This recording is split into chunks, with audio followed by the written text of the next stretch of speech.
They said pressure make you a diamond. Uh-oh. We might have got it. Oh yeah, we got a phone stand. So this video is just like I would say a take on the world and how I see the world at least. And I feel like as I grow as a person or as a human being, there are certain things that are just like there are certain things that are values that you have to just not even you don't have to. You need to. Like just values that you need to have in place to make everything go the way you want it to go. Or the way you want your life to be. And the way I see the world is that number one of the values I feel like the world has definitely taught me is which one? There's a lot. I can fight a lot. I can put a lot in the first place, but and I'll probably say like never stop learning. I don't know. That has to be one of the first values I feel like life has taught me, and never stop learning in the sense of no matter what it is that you're doing as a person, you should never stop learning. Like you should never not learn about something new because it gives you. That's why there's always a new day. It's like a new day is a chance to learn something new, in my opinion.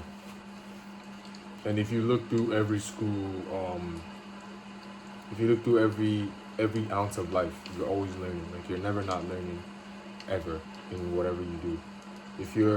If someone died and you know maybe you didn't used to talk to that person very well, but they're really close to you. You know, after that death, you might have learned that, oh wow, I actually did. You know, I didn't talk to this person as much as I wanted to. And now, if you do even have someone as close as that person is to you, you can learn from that and be like, don't get me wrong, not everybody implements what they learn, but I'm just telling you like that's one of the values of life. Like you can't deny that learning. I think the second thing that this world has taught me or is teaching me is evolution, right? Um, Evolution, and you cannot evolve without learning, right? So evolution is definitely one of the most inevitable things that we have in this world, right? No matter what is going on, life is gonna keep evolving.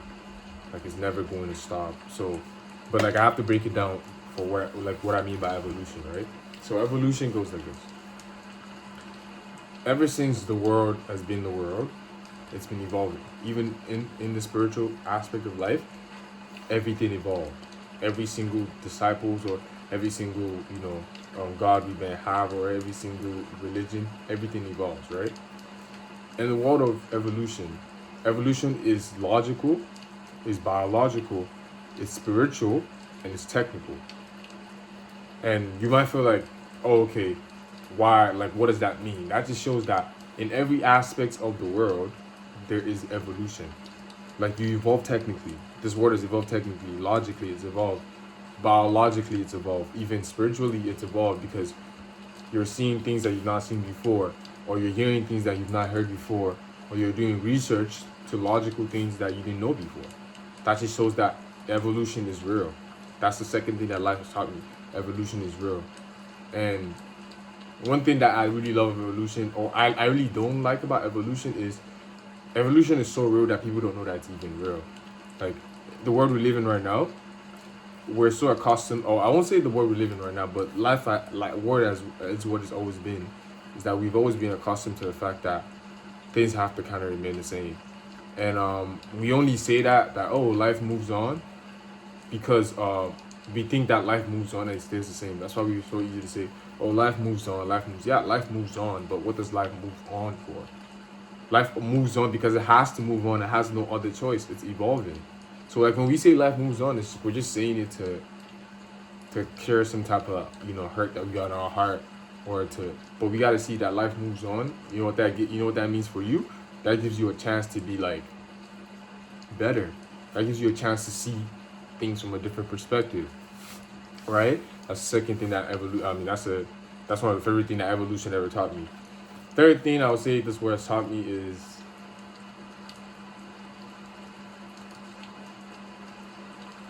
that life is spiritual.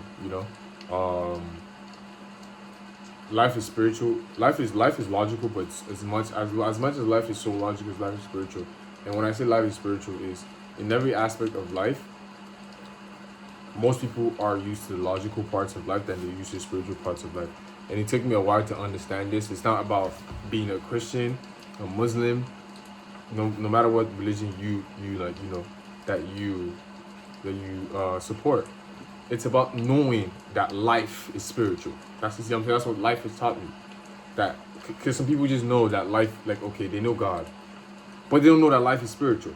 Some people know the Quran, but they don't know that life is spiritual. They just think like, okay, life is just, as long as this is what I'm doing. Yeah, of course, it's whatever it is you're supporting, whatever doctrines or rules that it goes by is it goes by.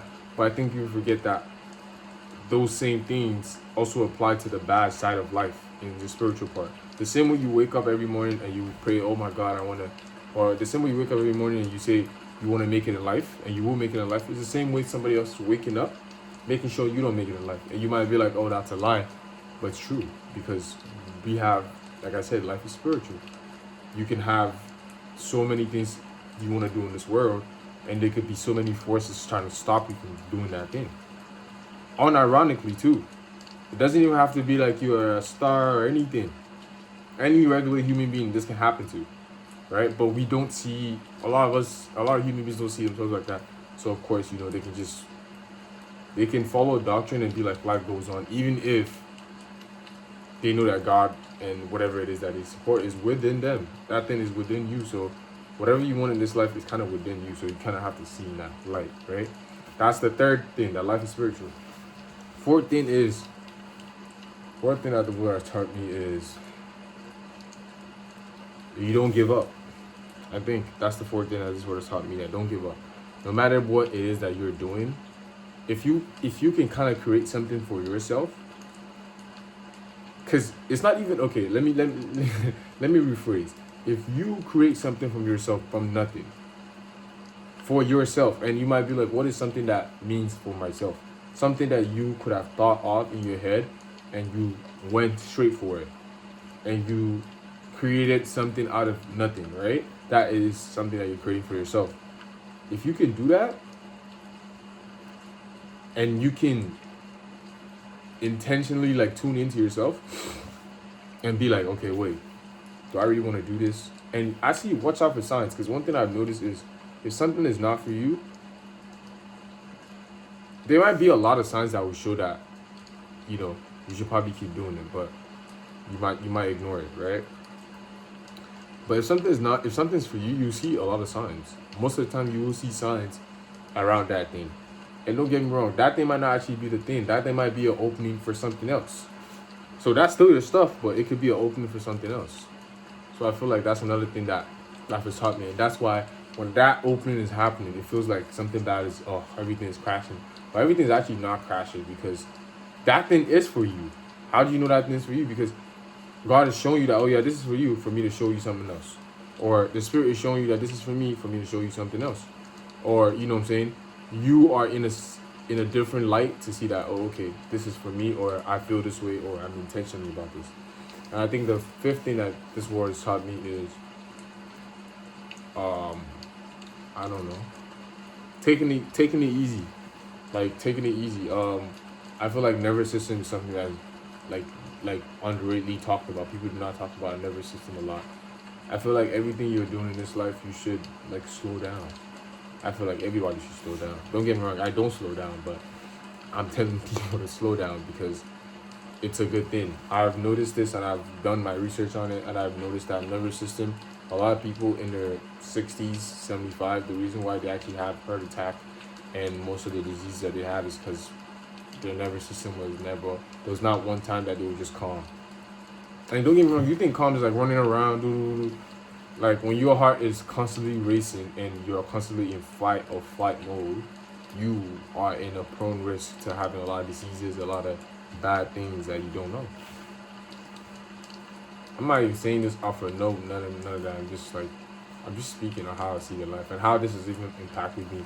I used to be a really rushy person, like rushing, and I just noticed that's not good. That never left me I felt like it left me really how do I put this? Like how to rush, and then it's funny because even if you're rushing to do something good, you get to that thing and it also feels like you're rushing. You don't want to rush because if you start rushing, that kind of dictates the life that you are gonna have, a rushy life, or oh yeah, I'm just. And it's funny because one of my one of my close relatives would tell me that it's always good to plan before. So you don't have to plan a whole day before. You can plan hours before if you have to live. Because if you use day, then it's easy. Just, but I'm gonna plan hours before I go on this. I'm going to make sure I can do this before I this. Because then you don't have to rush. I'm telling you, like, that's something I wanna, what's it called? I wanna implement into my life. Like, not having to rush. That's like a glory. It's like a blessing. Like, you just wake up, knowing that you woke up on your own terms. But of course, God helped you, but you woke up because you put your mind to it. And then you got ready for whatever you had to do, boom, and you did it on your own intent. That's one thing that nobody can take from you when you have something on. That's my goes to my sixth thing that the Word has taught me. And they didn't teach most of these things. The Word didn't teach me in a good way. It taught me in ways where I had to also learn. You have to do things intentionally. You have to be intent. Like in your heart, you have to be intentional about whatever it is that you want to do. I'm not motivating nobody. I promise you, I'm not. I'm literally saying how I really feel. Like this is what goes up in my head. Intent to anything you do, it changes everything and could ruin a lot too. Because when you're intentional about whatever it is you're doing, whatever it is you put your mind into, it changes a lot and gets you intent. Anybody can be intentional. That's what the world doesn't teach people. You don't get to go get an intentional stand. Intensity is one of the most greatest attributes a human being have, because intensity comes in different ways. We have cold, hot, neutral, mid intensity. Like, it just depends on how far you're ready to tune it. Are you ready to tune all the way to the top, or are you ready to tune all the way to your own beat? You could be intense in your own world. You could be intense with your own pace. You know? I feel like that's one of the most, actually the strongest thing in the world that the world taught me is intensity, man. And like intentional, being intentional about things that you do, or being intentional about the people that you keep around, be intentional about. And don't get me wrong, like I said, I'm not perfect at any of these things I'm saying, but I definitely say like these are the things that it's teaching, like the world is teaching. And I know that people would say, "Oh, this comes by age." I don't think this comes by age, because I've always taught like this since I was like 21. Well, actually, since I was like 18, I've always thought about this. But I feel like with time, as time went on, it sharpened more, you know. And I was like, "Oh, these never left me," because I would always write down in my notes, right? And I would always see these things and be like, "Oh, damn, this is, you know," and that is. And it's funny because I feel like that's why life is the way it is, because your life is what you make it. In the most like random, simple form. Because I always say practice is perfect. Your life is literally what you make it. I think about that sometimes and it scares me. It's like, what do you mean my life is what I make it? So if I make my life apples, my life gonna be apples. My life will be apples. You know, like, that's crazy. That's crazy. That's another thing, intensity, you know? Being intentional about whatever it is you want to do and what you're trying to bring into the world and shit. That matters. The seventh thing the word has taught me is be healthy. Stay healthy. Guys, stay healthy. Like, everybody should stay healthy. I don't care who you are. I don't care what you do. Stay healthy. That you can't buy. I mean, you can't, that is also kind of like, you know, you can't buy. God really gave us a mind to be like, we gotta stay healthy. You don't have to be the biggest in the gym. You don't have to be the slimmest in the gym. You don't have to be the most ripped in the gym. You just have to be healthy.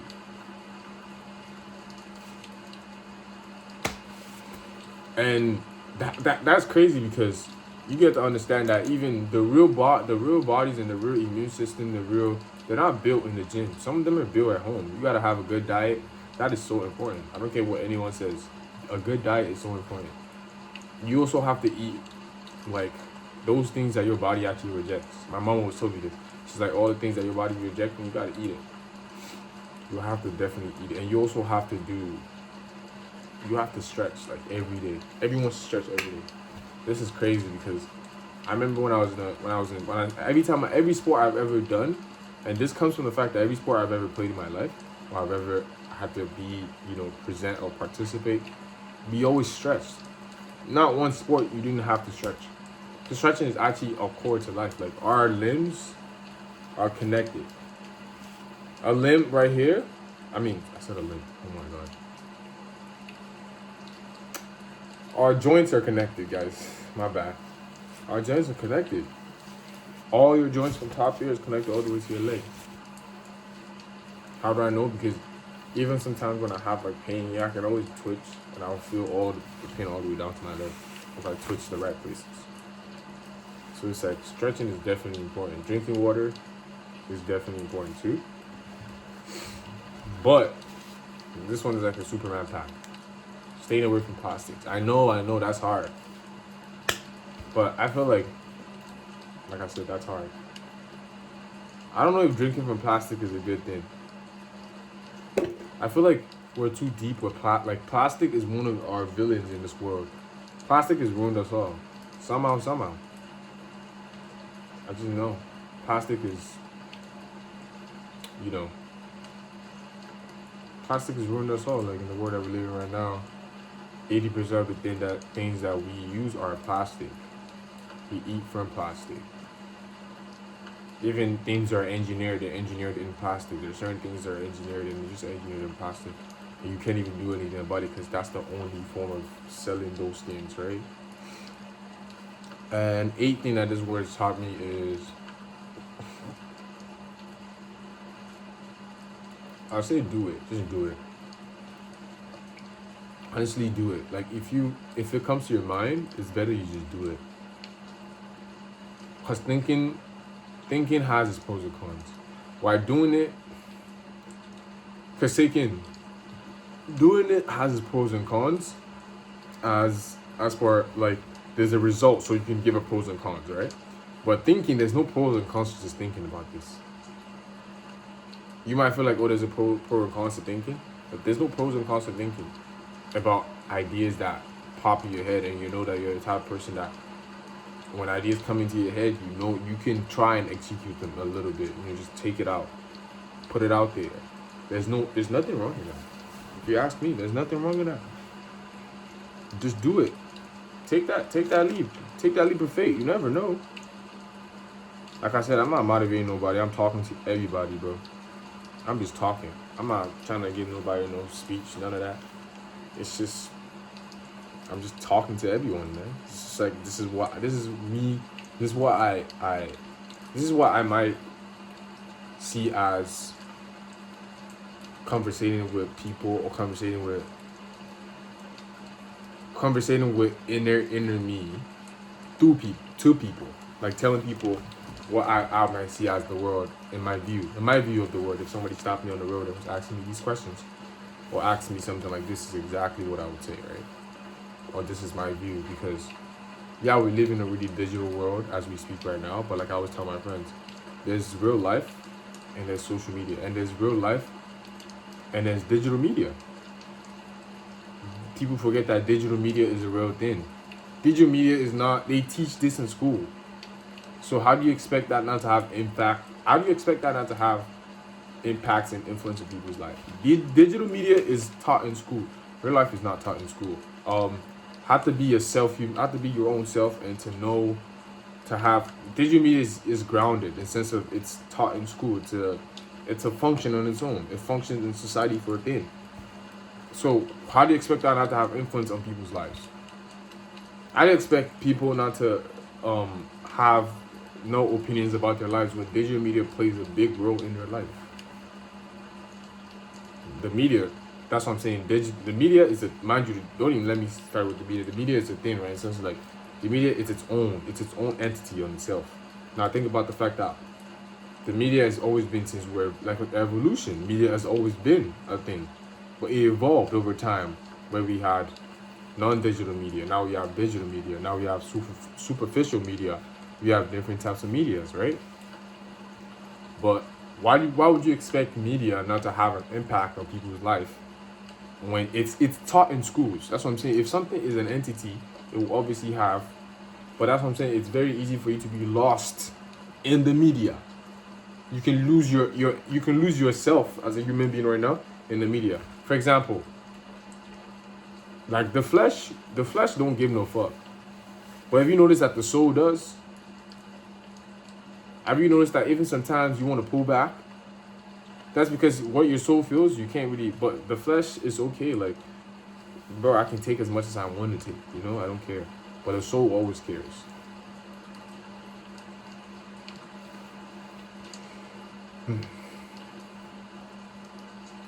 I think that's it for this video, man.